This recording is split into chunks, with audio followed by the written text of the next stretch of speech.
Right, back to the CWB series. This one's Champion Hill. This one is actually, for an older game, still available on the MMP site. And you can also find cheap copies used because of its availability. So, as one of the smaller ones, this could be a pretty good recommendation for a first game. Unfortunately, it suffers from some of the same issues that Three Battles of Manassas does, which is another smaller in-print game. Notably, that the Confederates have a lack of core structure. I thought that wasn't the case in this one, but it turns out it is. And there are some kind of tweaky aspects as to the command rules for this one. It's got some little funky aspects to it that maybe make it less interesting than the one I just did, which was No Better Place to Die. However, let's take a look at... No Better Place to Die had the core structure. It did it by wings, which worked pretty well for that battle. But in this particular case, you've got what really is kind of a disjointed command that it shouldn't be too bad. It would just be nice if there were headquarters for those divisional units. That would solve everything. And so I'll fudge with the rolls. And, honestly, I'm kind of using a mishmash of version 2 and version 3 anyhow. The core of the rules is the same throughout. It's just there's certain aspects of version 3 that I feel are a little bit too painfully restrictive and don't produce the results that I really want to see. I don't even remember what they are, but I'll play by, what I feel like, basically. All right. So what we have here is battle within the Vicksburg campaign. We just had a sharp engagement between Johnston and Grant up in near the town of Jackson, and this is a couple of days later. Johnston's pulled back. He didn't have many forces under his direct command, and now we have Pemberton, who's in charge of the Vicksburg defense. He's pulled out with a field army to slow down Grant's advance, perhaps stop it entirely. Great. In the particular battle, Grant manages to push his way through, even though he's got some kind of questionable leaders here. People like McClellan and Smith over here, whom they kind of say, maybe he should be a 0, but let's not give the Union too many zeros in here. Nevertheless, Pemberton's not particularly good himself, being a 0, which means that we're going to have some painful aspects in play here. What do we have for special role? As usual, as with No Better Place to Die, this is a game where terrain is part of the victory conditions. And again, as with it, they didn't write down the values on the hexes, so I've gone in with a script on. Unfortunately, I made a mistake. There's an errata about this space. It's actually over here, and that's fine. One problem with that is there's a fistful of scenarios for this.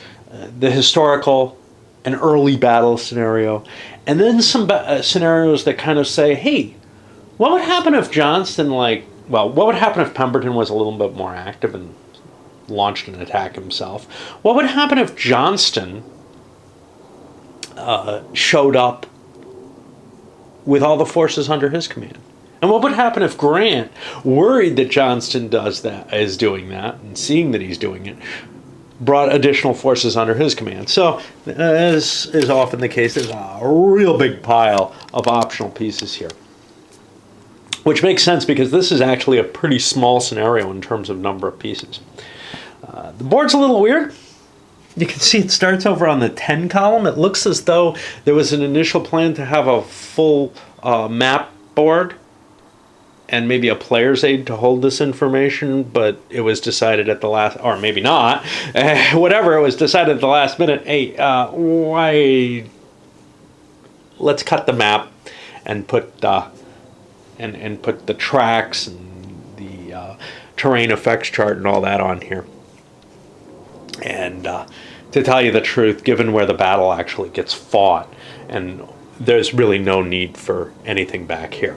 The one thing that would be kind of interesting would be to cover the whole campaign in more of a scale like the 7 days. That would require a big map, though. Because the point is, there's a lot of troops kicking around in this area.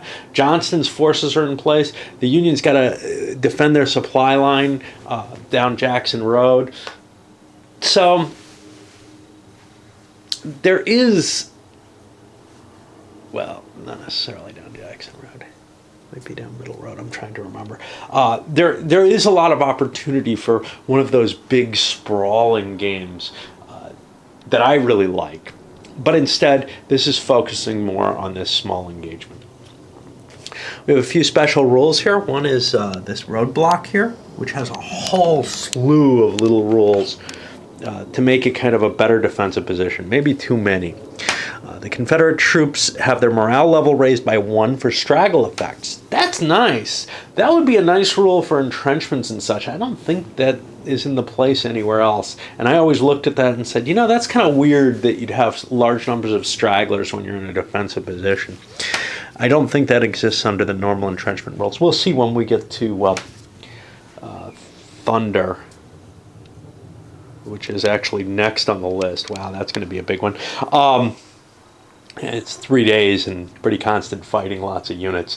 That's going to be probably the biggest thing I've done since 7 days out of the series. Because that's the first battle. Basically, the entrenchment rules are set up so that they take place at Gettysburg and after in the series. Any Confederate troops making a morale check get a bonus. Okay, that's in the defensive terrain already. But I may steal that other roll if that's not in there. If a Confederate unit is fired on while in a roadblock, and all those hexes all the fire comes through the roadblock, they get a shift on the fire combat table, which means it's not a very good defense. It's just a makeshift little barricade thrown up of abatis and some light breastworks there. If all retreat results are reduced by 2, that's pretty significant too. The importance there is that you have this tiny little force, this detachment present there. It's only a C-sized unit holding that line. So what normally an entrenchment situation, if a unit gets knocked out of the entrenchment, something else can cover that hole. Although my understanding is the line of battle rules make it more difficult to fill in gaps that way, or to penetrate them for that matter. The roadblock has no effect on regular movement. It is limited to the above effects. The woods are kind of rough. Let's see what they look like. It's just affecting the movement point allowance, and you can see the costs get pretty heavy, especially for artillery. Boy, but they're 50% to twice the size, basically, or twice the cost that they are in the basic games. We have your Army command ordering. A division can be attached or detached from Union units, and some start that way. And then you got your variants. You could get rid of McClellan and put Ord in place. Ord takes command sometime soon after this battle. Additional troops. Again, the ordering for the Confederates, depending on whether or not Johnston's present. The command arrangements, both armies are going to be, like I said, not using corps ordering. So everything's divisional orders for the Confederates. And that causes some annoyances. So you don't have to stack with a unit with the leader. So you do have a semi-headquarters, but it's your divisional commander. That's the bolt-down rules for divisional commands that I had to look up last time. That's not sufficient, because then your divisional commander can't run around and rally his troops or anything. So I kind of fudge that, especially since I'm using defensive orders. It's not that big a deal. If I'm in a state of no orders, I shouldn't be fighting anyway, right? But this is a game that allows defensive orders. I think that's the other blast against 3 Battles of Manassas. I think they take defensive orders out of there. If you don't have defensive orders, you can't define divisional commands, essentially. They just don't work without them.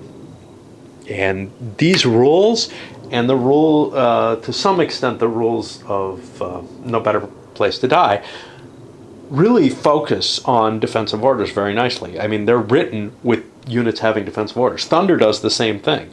It's just certain games fail to really...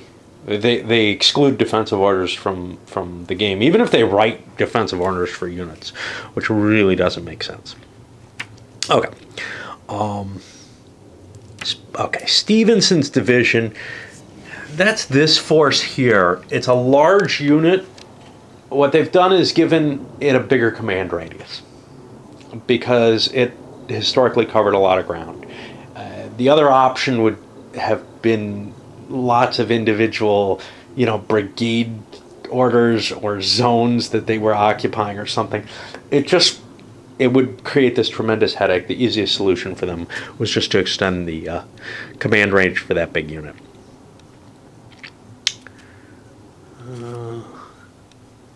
Okay, the army wagons are not limited to the roads in this game. It's a little weird, but okay. I would suspect that they shouldn't be limited to the roads in any game. These are,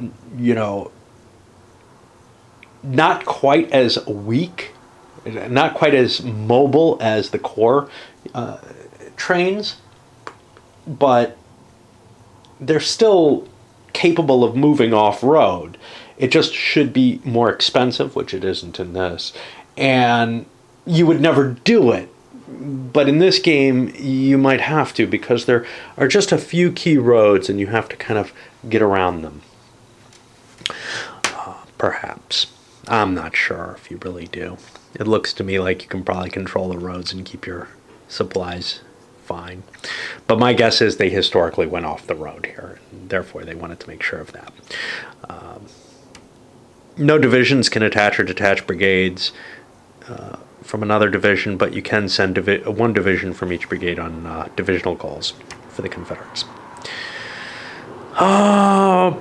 Pemberton has an anti-initiative in the core game. An anti-initiative, if you remember, prevents any orders from being accepted by a penalty. We'll be playing with the force modifier from version 3, which this game was not designed to handle, but that's okay. I think units are still too active in the scenarios that in the games that were designed under version 2 and earlier, so that's fine. Some variants, some additional troops, Reynolds and Wall's Legion. Strangely, one of them is not marked optional. It should be. Reynolds is not marked optional as well, but he actually comes in late in the game. This is just something that gets him a little earlier, if you want to play with that.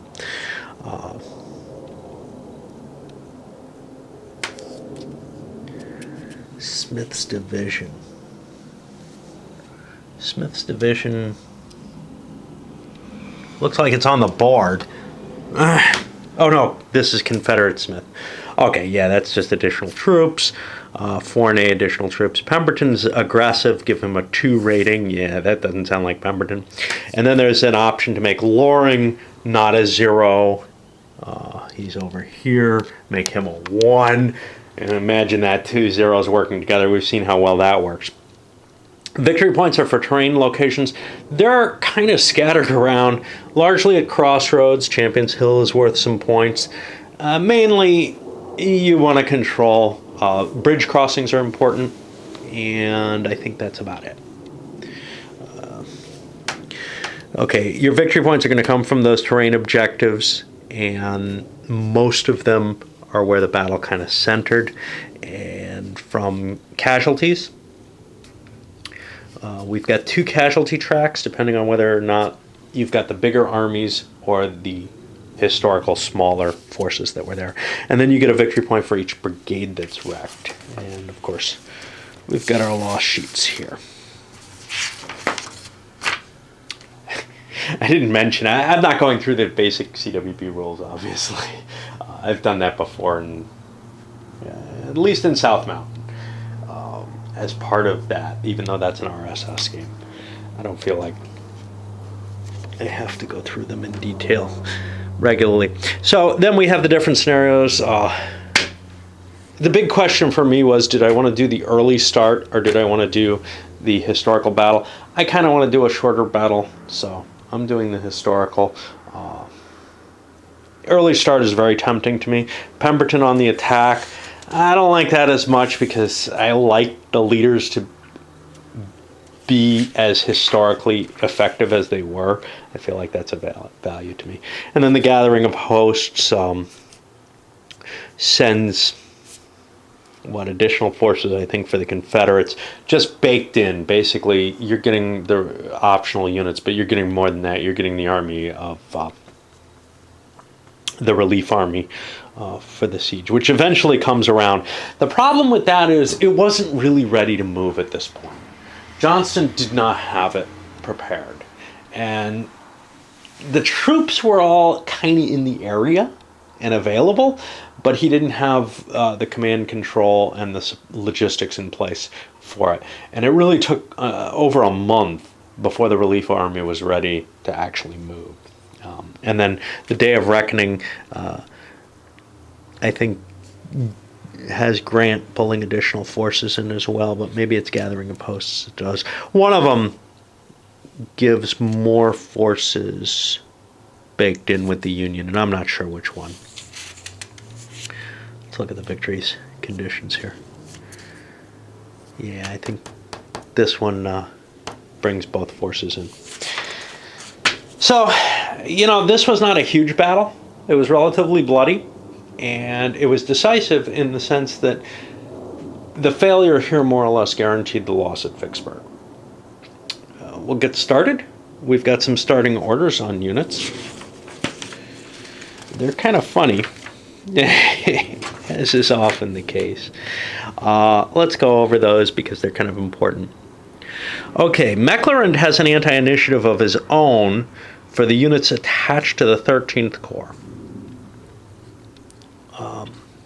Hovey over here is attached to the 17th Corps, so he's not affected by it. No units sent to McClernand, 9-13, 10-13, 14-13, or 2-15, can roll for acceptance before 2 p.m. This will be lifted. Okay, so the forces over here, and anything that comes in on that side, isn't going to be able to even roll for acceptance of new orders. Now, these guys are going to be on defensive orders at the beginning of the game. Just some special rules to clear things up. Okay, the 13th Corps has orders to defend this road. 10-13 has orders to defend over here. 12-13 is assigned to the 17th Corps here. And the 17th Corps as a whole has orders to attack along south along Jackson Road. It looks like it goes this way. Let's see if we got a rosette. Is it north-south or... Geez, I don't see... There it is. No, this way is north. Off this way. So south along Jackson Road is this way. Okay. Looks like it has a curve in it. And capture Champion Hill and the Crossroads. So the Corps is heading this way, but the 317 has its own orders, although it's not really detached, to support the Corps attack on the Crossroads and to capture the Jackson Road between the Crossroads and Baker's Creek. So it's got a goal of maybe not pressing full on Champions Hill, etc., but specifically to go through here. Now, I would have just written Corps orders that said they take all of this. I feel like breaking it up like this gives me a little bit less flexibility as to what I'm doing, but that's okay. I'll of course follow what those orders are because they'll help the battle develop as it did historically. Now for the Confederates, our orders are weird. L Yeah. L is Loring over here. Now he has orders to defend the Raymond Road and prevent any Union movement up the Ratliff Road in order to protect Bowen's flank. Wow, I never write orders like that. And most games don't have orders like that written in there. I'm supposed to defend the Raymond Road and prevent Union movement up the Ratliff Road. Well, I can kind of see that. I would have just written it, defend this segment of Ratliff and prevent Raymond Road. But this is becoming kind of questionable. What happens if I have to fall back? What am I doing at that point? This kind of spells out two things that I'm doing, and I'm not sure if I can fail at one and continue with the other, given some other orders. And I have to protect this unit's flank.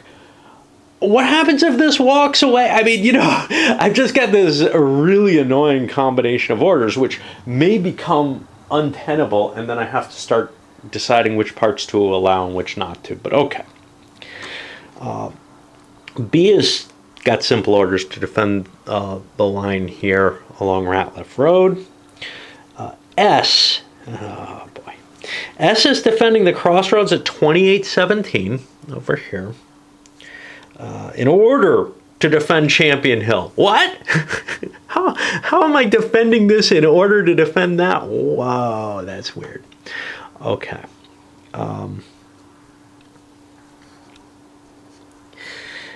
Maintain the roadblock. I'm defending this in order to do these things. To me, it looks like I'm doing these things in order to defend that. But okay.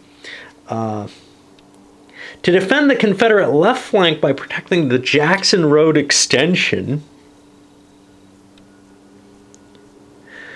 And S's orders has multiple objectives, and Stevenson is defending a zone encompassing these locations.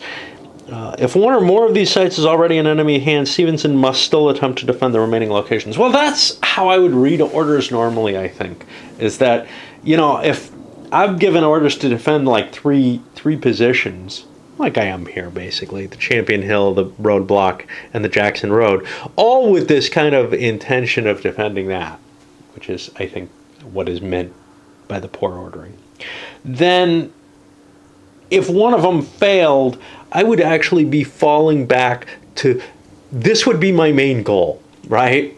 Yeah, that would actually, my orders would probably be to defend this crossroads forward of it in all directions, or something like that. I don't know. RS has a brigade goal to arrive on advance on to the Raymond Road over Baker's Creek and defend the crossing. However, it won't come in if the crossing that it's coming in on is already taken. Now, its crossing is 3303, which is over here. And you can see there's a victory point. That's going to be for both hexes of the bridge. You have to control both to get the victory points for that. So yeah, if the Union's occupying this, that unit will not even enter the game. They'll just fall back to a defensive position off map and have no further effect on play. So that becomes kind of an interesting goal if the Union's expected to know about that. These are pretty specific orders that are going to bring the battle to a head real quick. There's not a lot of time here for the battle, so these guys are going to have to come in fast. I probably would prefer doing the early start game in general, but I've set this one up, and like I said, I want to do kind of a shorter battle here. There's enough time to cause a lot of bloodletting. There's just maybe some more interest in trying to extend the ability to maneuver in this scenario. But to tell you the truth, without hidden movement within the woods or whatever, maneuvering, there's not a lot you can do. It just ends up being you're writing more orders. So if you're not playing with the Fog of War hidden movement rules, and I just cannot see doing them solo because they are. I haven't even done them opposed. The couple of times I've played these games opposed, I haven't used them because they are kind of more of a pain in the ass, where you're tracking units off, just with written plots and such. And they're not on the board. You're not plotting unit per unit, you're plotting formations and general locations where they are. But you catch up the movement on the map. You pay it out as you're so that the units don't immediately just teleport all into line of battle at that point. They come in and they're in columns stretching back if that's how they'd have to move to get where they're getting. You count out the movement points. But it's just such a pain in the ass to keep track of all of it. I don't feel like I could do it. The one game where I really wanted to do that was Embrace an Angry Wind. Check that up there. That's a fun one, actually. A lot of space there with teleporting maps and stuff like that. We got a bunch of reinforcements coming in for the Union here. I don't know what the 15th is assigned to. 15th is supporting 1013, and that's going to help over here, and it's attached to the 13th Corps. And then the other unit we have coming in right away is 1413, which is going to join the 13th Corps up here. A big part of the Union forces aren't going to be able to move for a while. And then we get one more, is that a whole corps? It just looks like one division. One division, of the 17th Corps, cool. I didn't realize that was the one that was on the map. Anyway, one more division for that, adding into that focus. So, like I said, not a lot of troops here. We'll get some things started on this little vid, even though I spent a lot of time chattering for no good reason. All right, well, we'll kick things off with the Union here at the 10:30 turn. They go first, essentially because they're the attackers, and not a lot happening yet. The line's moving forward with the attack orders. The units in these positions have defend orders. They can't do anything, but we've got the reinforcements streaming in to take place. Now the question, of course, is can the Confederates launch a quick attack? Not here, obviously, but maybe over here to dislodge the Union from this position. Now that's really tough. Loring has a 0 rating, which means he's as likely to, if I tried to do it on initiative, he's as likely to lose cannon as anything else. And what, did we have an anti-initiative on Pemberton? Yeah, Pemberton's got an anti-initiative for his subordinates, which means Loring cannot possibly succeed, I think. It may just be a column shift and he's as bad as he can go. But it's not worth the risk there. The Confederate positions back here are basically defensive in nature. An attack over here doesn't make any sense either. And Pemberton's so bad that I'm not going to get anything moving. So really, the Confederates are pretty much stuck with try to do the best you can. Maybe Bowen can do something at some point. But right now, his defense of this road seems like a good choice. I can throw him in either direction from there. I don't think the Union's going to be coming through the woods here. I don't know how good Bowen's units are, though. Let's see. Good quality, decent-sized units. Not a lot of them, but that can have some effect. All the units in this game seem to be fairly big, and the quality of the armies looks approximately what you'd expect from a professional army. This is not an army made up of C's and D's. These are primarily B's with some C's and A's. So, the Confederates, really the only thing they have any control over is how they're going to set up their defense according to their push to the 11 o'clock turn. And I've kind of extended the line a little bit forward from where it was. I had to keep Stevenson where he is. Actually, where he was, he doesn't have this in command either. I don't know how to fix that, unless maybe the leader costs are a third now. No, they're just a half for the roads and 3 for the forests. So, yeah, 3, 4, 5, 6, 7, 8. He just misses. I'm going to allow him to keep that position because he can't keep his command in line with anything else. These guys pushed forward 1 hex, so they were in command either way. Basically 6 movement points away. Remember, he's got an extended allowance of 8, so he can't actually cut all the way out here, but it's hard to defend through these woods. It's hard to trace your lines of command. Not seeing any artillery fire through here. Basically, there's very little artillery ammo in this game. Both sides have only 40 rounds. The Union, being on the attack, probably can expend more to start firing here. But the main use of doing that is the plink shots, basically on the 1 table because there's 4 gun points there. Plink shots to try and get a hit on a 10 or higher.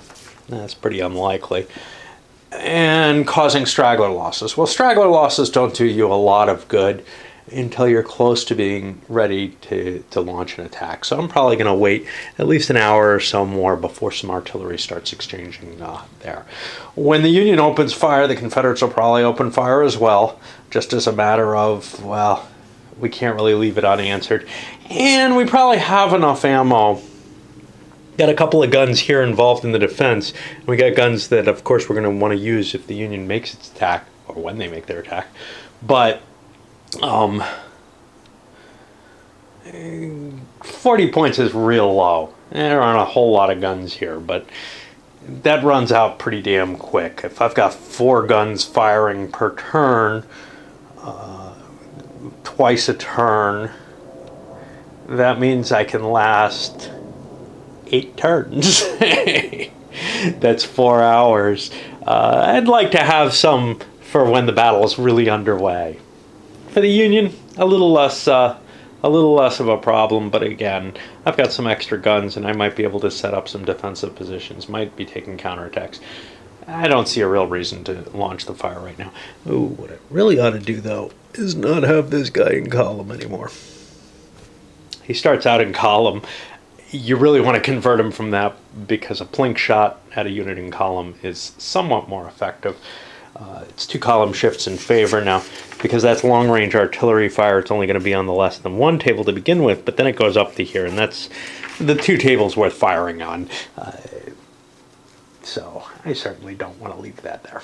All right, well, that's our first turn, and now we're at 11. Things kind of jump into happening at 11, not up in the north where, remember, we're delayed until 2 before anything can happen, but up here we're pushing up onto Champion Hill.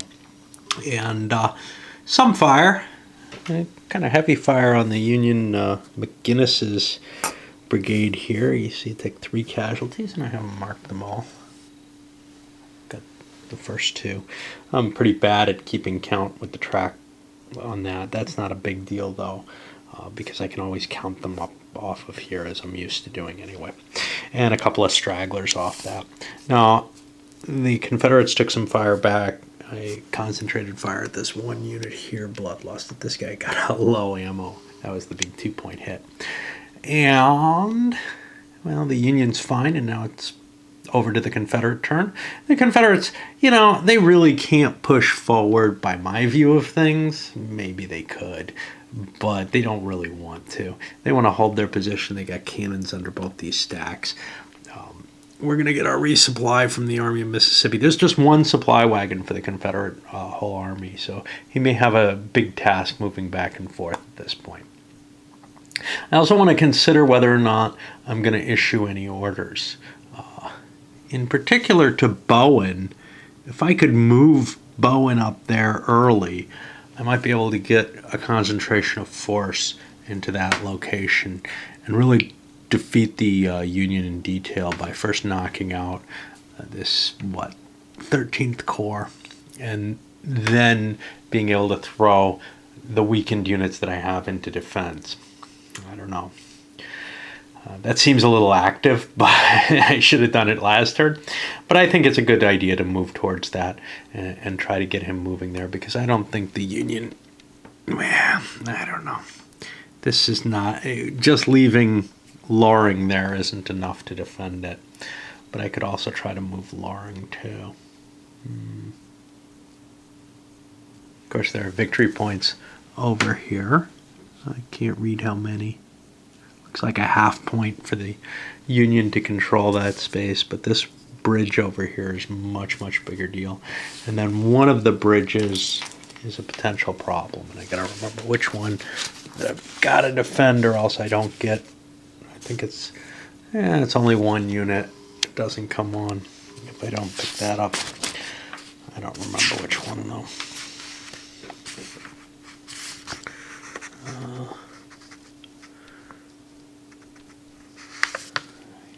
Having trouble reading. I looked it up. I don't know.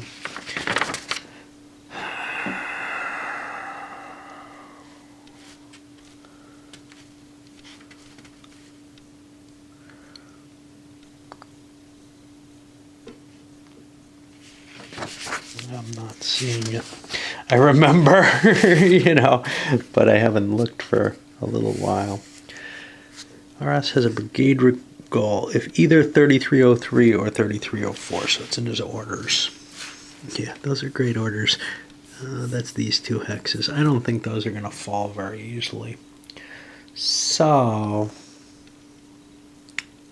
I may want to go over and try to get Loring moving. Loring's not going to be very useful on attack, but if I can get him into position moving back this way to defense, give up some of this ground right away, and then get Bowen to support this, maybe with an offensive action, that might do very well actually.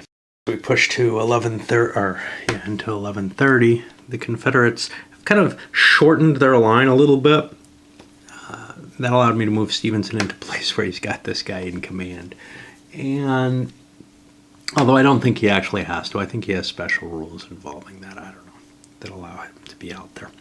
But the other advantage is I had a B size unit under one of the line extensions. Basically, the Confederate units especially are extended too far. This thing is probably extended too far too. It's very close to breaking down to an AB unit. Right now it's AA size, which means that I can fire a full A fire value out of each hex. But spreading units out tends to be a really good way to cause problems, just in terms of it gets you more firepower along a bigger front, but the units start weakening and start thinning out, and once they get below A in any given hex, you don't want them to be like that. It also makes it more complicated to keep track of what's where, but that's okay. If you need to defend territory, if you need that frontage, that's fine. It's just, it adds a little bit of complexity to the game in terms of keeping track of, I took a hit and I dropped, from AA down to AB. That means then one of my things is going to get dropped down from an A to a B, and I may not want that in the line anymore at that. The other problem, though, is this guy's taking double shots. He's taking a shot from this hex and then a shot into this hex. This guy got knocked back. I've got the artillery set up in there, so the Union's now going to get some counter battery fire into play from that. 8 tightly packed battles I've been playing in the most recent CWB games, Perryville, No Better Place to Die, in their quiet fields. There haven't been a lot of opportunities where I've written orders out and sent them by courier. But in this case, Grant is quite far away from Smith's command. Now, Smith has this weird situation that this attached unit from the 15th Corps. Now, Smith is on brigade duty or on divisional goals from the 13th Corps. The 15th has been given its own special attached status. This is by the scenario itself. I don't know what to make of that, but that affected the orders I wrote. But anyway, what I did was counting out this. It came out to like 38 movement points. Now, I think it's every 12, maybe every 10, costs a turn for aid written orders. So That means 4 turns from now, 1, 2, 3, 4. The orders are going to arrive at 1:30. I can't roll for them at 1:30. I can't roll for them until 2 p.m. That's fine. I may send Grant marching off to go try to talk directly to McLaren.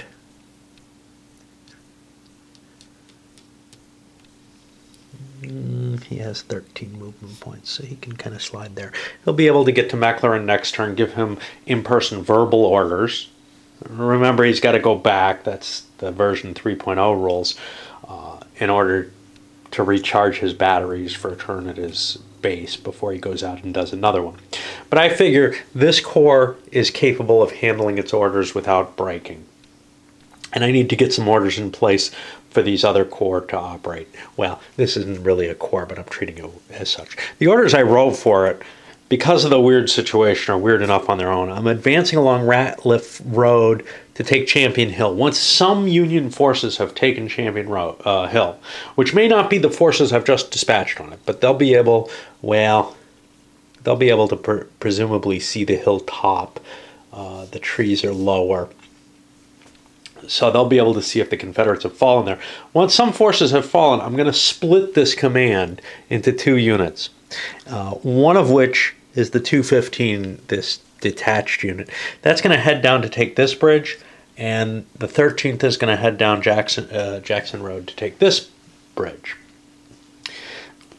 Those are both victory point locations, and should give me enough points to significantly win the game, assuming that, losses are reasonably proportioned, etc. Now, plans never work out that way. With a leader with a quality rating of 1 in command of this expedition, and a secondary leader with a command quality of 2, who also is going to make his own divisional checks for stoppage, because he's just in a supporting role. That means basically we're not going to be able to do all this complexity, but I might as well plan for it. I like writing big orders out and hoping that they hold together. They usually won't. If I can make it down Ratliff Road and put that additional pressure on the, what is that? Where's my little rosette? From the south of the Confederate forces. That, I think, will do a great deal of good. Now, I don't know where all the little points are and what they add up to. I could end up giving up stuff that's of value. Certainly this bridge here is of some value. These spaces are not worth much at all, though. So the bridges down here are worth more, and I figure if I do get down that far, then I can detach other units or send other units off to do things. The Union will continue pressing with their attack here, though, and I haven't started moving them. The Union's taking some significant fire up here. Let's see, we already have a wrecked unit. Not permanently wrecked, but still. That's going to start causing trouble because that's in the center here. And other Union's been concentrating their fire over here on, who is this? C. Cummings Brigade, which is getting pretty close to being wrecked as well.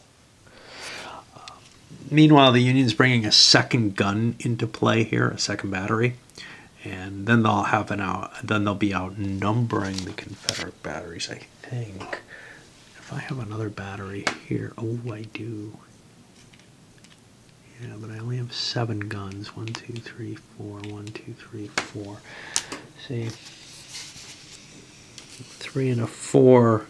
The problem is that 3-point gun is only worth a half at this range.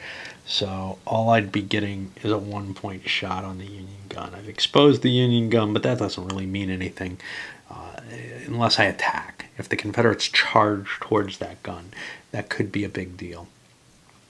Can they close combat? 1, 2, 3, 4. I don't think they pay for the woods there. So 5 movement points. So they could actually close combat it. They'd take a lot of damage doing that. Not just from the close combat itself, which might drive the guns out, but then from the small arms fire coming from there. And they don't have orders to do that at all. Although with Pemberton there, they might be getting them. An exposed gun, is that enough reason to launch an attack and change the plan that I had? I don't know, maybe. That's a hard call. That seems like a pretty minor opportunity that would get me slogged down in a fight that I don't necessarily want to get into, but I am worried about that second gun coming into place. So, my original orders getting out of there make a lot of sense still, because I will presumably be outdueled by the artillery. I've got, I don't know how big that is. That's a 5-point gun. So I'd be facing 2 fire points to what I can really only manage as 1. I would eventually, as the Confederates take a larger hit ratio from that over time. Pemberton indeed gave Loring the orders that I wanted to give, and Loring said, I'll think about it, which means a 1 in 6 chance every turn. Up here, we've done some definite additional damage, driving a Union unit back in disorder. And a couple of those Union line pieces, 3 of them to be exact, are down to B strength. So we're really trimming down the force that's assaulting us pretty damn quickly. You can see we've already got 1,000 casualties there to 600 on this side, if those numbers are correct, which I think they are. I updated them pretty recently.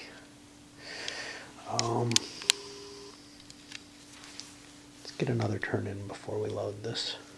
Time to pull out some vanity counters. One of the Christmas specials had these extensions that go like this. Technically you don't need them, but if I had this facing the right way, it would point to the wrong unit, and that can cause a tremendous amount of confusion. And you can kind of fake around it. Also have some for breastworks, where they're entrenching, and then actually the completed breastworks there.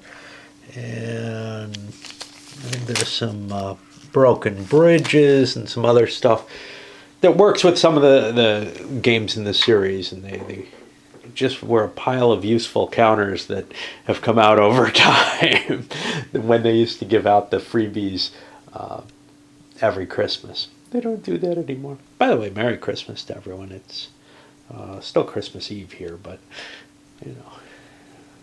whatever. I probably won't remember to say anything like that later. But that was always a nice treat from the gamers. Now I guess anything like that gets slipped into the C3I magazines. Operations magazines. C3I's GMT, which, you got to pay for. And it was just such a great thing to have a company sending you a few little updates. It wasn't much. It would be, half a counter sheet or whatever every Christmas. And the errata would come with it. But now with online errata, it's less important to get these things out to everyone. Very lively Confederate fire has driven the Union forces back off the hill completely. Now this is the force, the units down here essentially, the 17th Corps units, are given a somewhat support, they're given a role claim to support the attack. They can't be the front units. They can't charge forward all out as far as I'm concerned. Just the way that I read the orders. Oh, by the way, I missed Loring is pulling out. Now this unit looks exposed, but he's got protection that is a little rise in the I hope, yeah. That's level 2, that's level 3. It looked like a hill, but one can't be sure. He's behind a little bit of a hill, so the artillery, the Union artillery can't take him out. Otherwise, he'd be in a lot of trouble being limbered like that. Anyway, we don't know whether or not the Union's going to crack here. We're looking at, this is, the 17th Corps. It's all one unit here at this point. I think all I have for the 17th, I hope I don't have, let's see, I have the 317, the 1213 is attached. I gotta look at my orders to see. They're just so weird for me in this. They're so restrictive compared to... First of all, I don't know who's in command here. This is McPherson's 17th Corps. That has orders to attack to capture Champion Hill, but the 317 is supporting the attack, which is this force down here, which is how I had it. The 13th Corps units, which are attached, are expected to make the main attack, I guess. Anyway,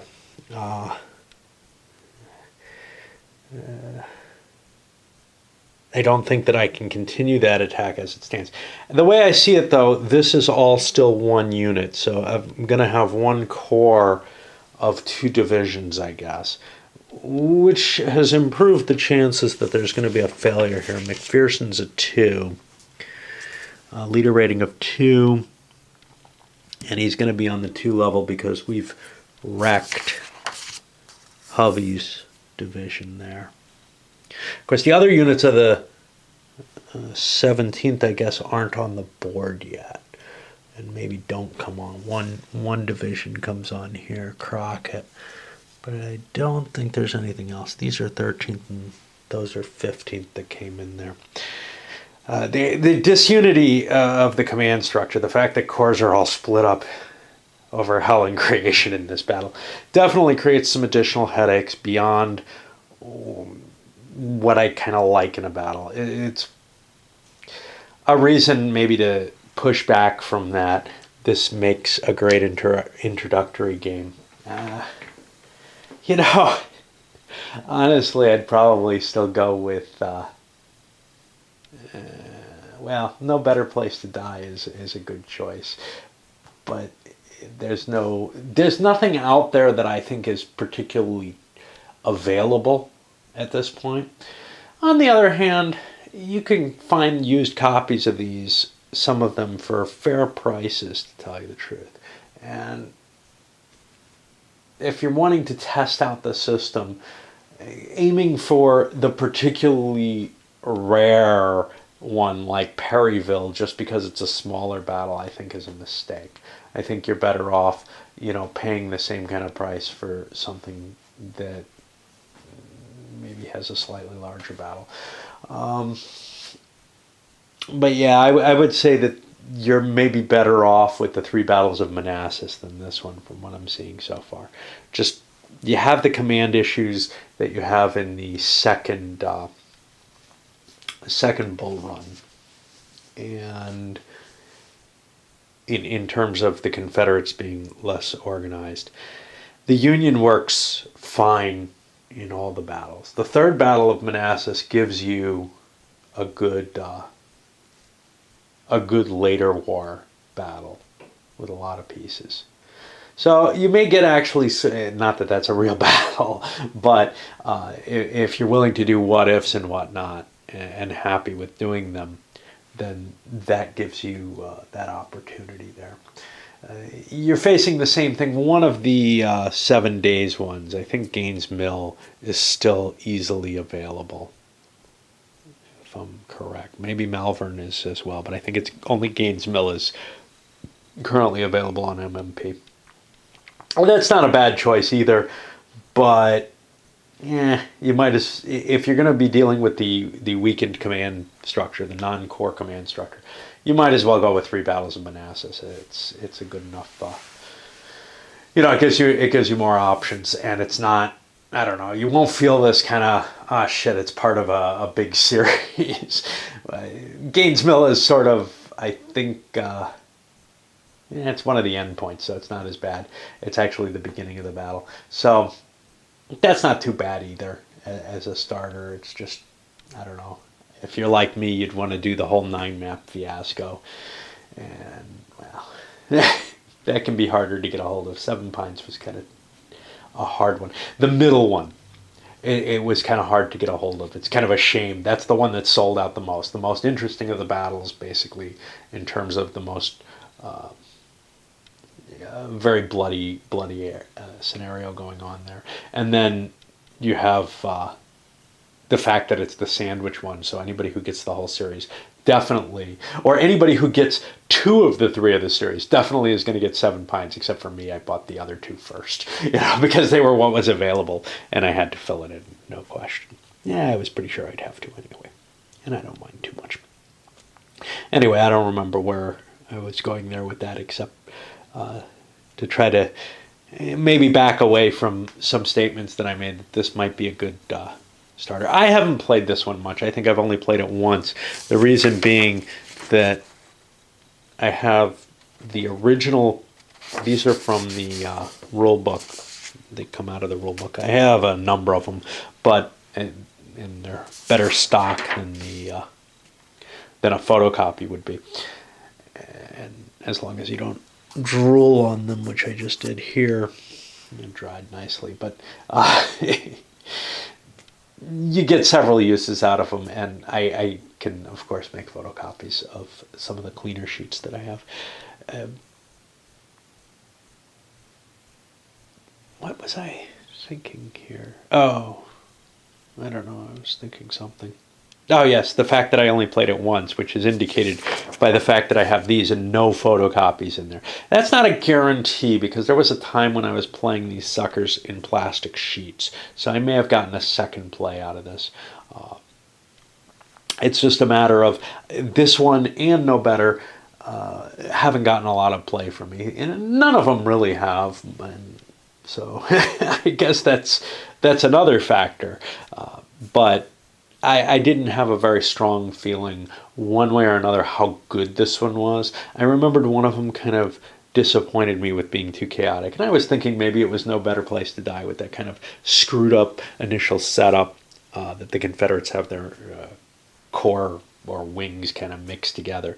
But this one is much, much more painful. The way the Union is disjointed here, with commands all scattered all over the place. The 13th Corps has pieces in every single sector of the game, and then they're attached to other corps, or have other corps. They're attached to elements of it are attached to other corps, or they have elements of other corps that aren't in the game. In the historical scenario attached here. Probably another good reason to do the full day early start scenario. You could align your command into reasonable positions, so that it's not a pain in the ass to cope with. But, well, other than trying to figure out what the orders should mean under this kind of twisted command structure, I don't know. What do we have for losses? We hit 1,000 on the Confederates. The Union's up to 1,600. They're definitely paying a heavy price for this assault on the hill. And then the question is, well, will their numbers be able to make way? Will Osterhaus be able to brush through this? Historically, he had a hell of a time getting through this. There's not much there. We know that already. But it's high quality, and it's got some mondo defensive benefits. Should be able to swarm it, though. But the terrain makes that difficult. Remember, the woods cost 3 each instead of 2. These guys being freed up, though, means that they can maybe shift into a position along the wood line and provide some support. I just don't think this attack's likely to keep going very much